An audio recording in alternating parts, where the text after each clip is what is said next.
Pour les relations toxiques là, moi je pense que toute solution là c'est la communication. Il faut essayer la base, c'est le dialogue. Très bien. Chacun n'a qu'à dire ce qui va et ce qui ne va pas.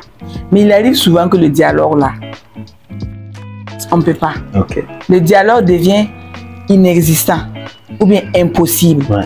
Même si vous allez faire recours à d'autres personnes, il n'y a pas de solution. Ça dépend des degrés. Ouais. Il y a des gens qui sont hyper méchants. Ils ne veulent pas de dialogue. Vous allez faire comment?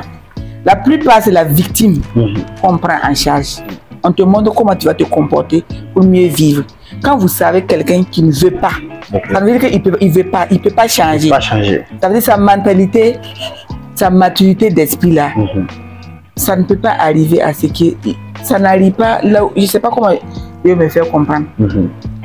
Ça n'a pas évolué. Il a bloqué ça. Ouais. Ça ne peut pas changer. On demande à la victime de développer des comportements pour mieux vivre. Mieux vivre d'abord. Voilà. Le no-contact, ça veut dire tu te retires, ça veut dire tu ne parles pas. Ouais. Tu restes là-bas, mais tu fais comme si la personne n'existe pas pour te protéger, pour mieux vivre. Et si vous voyez que malgré tout ça, il n'y a pas de solution, et il y a des maladies qui sont là, tu souffres, tu ne peux pas dormir, tu as des insomnies,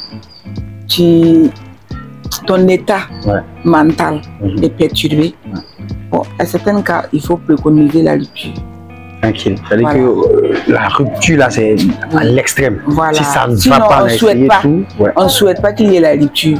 Mais il faut savoir qu'il y a certaines personnes qui sont censées rentrer dans notre vie pour y rester. Ils ne peuvent pas rester pendant longtemps.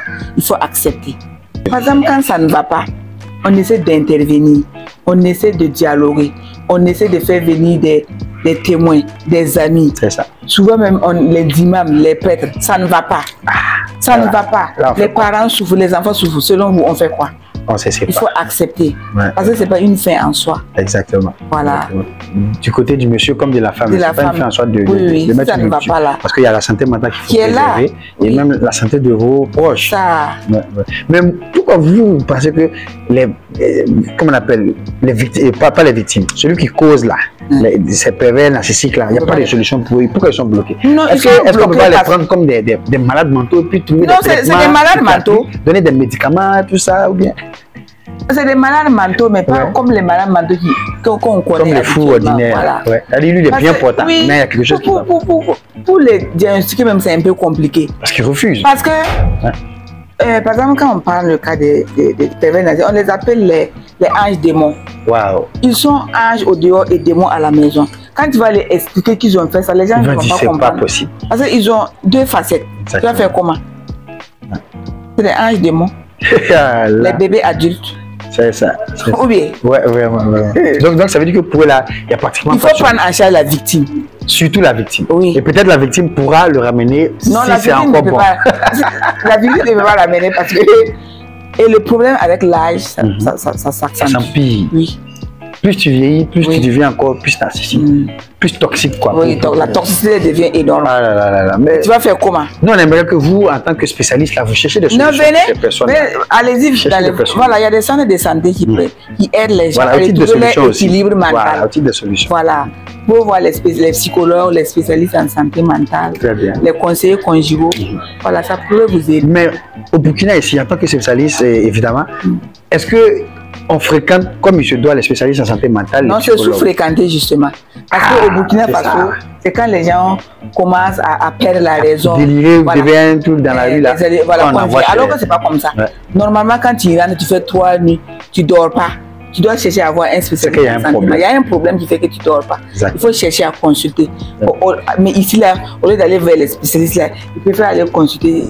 Sans faire marabout, qui dit, est-ce que mon mari, là, n'a pas de tête? Pourtant, on peut l'envoyer chez un psychologue, on peut l'envoyer chez des spécialistes. Parce que les choses, les thérapies de couple, là, au Burkina Faso, les gens n'utilisent pas ça. Les gens ne font pas ça couramment comme ça. Est-ce que c'est pas peut-être le fait que ça soit un sujet tabou au Burkina, que les gens ne veulent pas, ils ont honte? C'est surtout peut-être la faut pas on va dire mon mari est fou, donc on va pas. La méconnaissance. Mon enfant est fou. Non.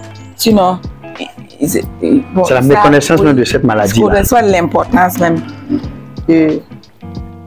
de ce traitement psychosocial. Psychosocial, exactement. Le soutien psychosocial. Ouais. Donc, il y a une méconnaissance à ce niveau. Voilà. Très bien, madame. Nous, on va ramener la caméra vers vous. Puis vous allez nous lancer donc un appel à tout le Burkina Faso, à tous ceux-là qui sont susceptibles, sinon toute la population est susceptible d'être malade mental, hein, d'avoir des problèmes de toxicité et tout ça. À tout moment, on peut basculer. À tout moment, on peut basculer. Voilà. Très donc, bien. Je voulais lancer un appel à toute la population de Ouagadougou, du Burkina Faso, de ne pas hésiter. Quiconque qui a un problème, il faut aller vers un spécialiste. Quand vous faites quelques nuits, quand vous avez des difficultés, vous ne dormez pas, n'hésitez pas d'aller consulter. Il y a des centres spécialisés pour ça. Bon, il y a certains centres qu'il n'y en a pas, mais la plupart, il y a au moins un spécialiste en santé mentale. Il y a des psychologues, eux, ils sont dans les grandes villes. Ça, on ne peut pas les trouver un peu partout comme ça. Il faut aller consulter. Et si vous n'avez pas un spécialiste dans votre zone, si c'est reculé, quand vous avez un problème, il faut chercher à partager avec quelqu'un de confiance pour trouver une solution. Par exemple, quand on a un problème, on garde, on ne veut pas en parler là. C'est ça qui devient un problème. Il faut avoir confiance à au moins quelqu'un pour exposer. Peut-être la personne va vous aider à trouver une solution. Le sujet est tellement passionnant, mais surtout d'actualité au Burkina Faso et partout ailleurs. On n'aura pas le temps nécessaire pour aborder toutes les questions sur ce débat-là, mais avec notre spécialiste en santé mentale, on va vous donner rendez-vous très bientôt pour un direct TikTok. Pour la première fois, le micro de Marco va faire un direct TikTok avec notre spécialiste en santé mentale et plusieurs autres intervenants. Vous serez donc invité très prochainement à nous rejoindre dans ce direct-là pour aborder ces différentes questions, poser vos préoccupations. Et puis, qui sait, si il y a plusieurs personnes qui réagissent, on pourra faire de temps en temps des séances de direct pour que madame Blandine puisse intervenir. Votre dernier mot, votre mot de fin, madame. Bon, moi, je vous remercie pour votre disponibilité. Je remercie les abonnés. Je remercie tous ceux qui ont participé à l'élaboration de cette émission. Merci beaucoup à vous. On vous souhaite donc bonne suite de carrière. Merci d'être utile à la société, d'être une valeur ajoutée. Merci. On dit un bonsoir à madame Anosata Yé Loloma qui a permis cette émission-là, cette rencontre. Et puis, moi, Marco Faso, je vous dis, portez-vous bien, sortez couverts en haut et en bas. À bientôt. Ciao, ciao. Merci beaucoup.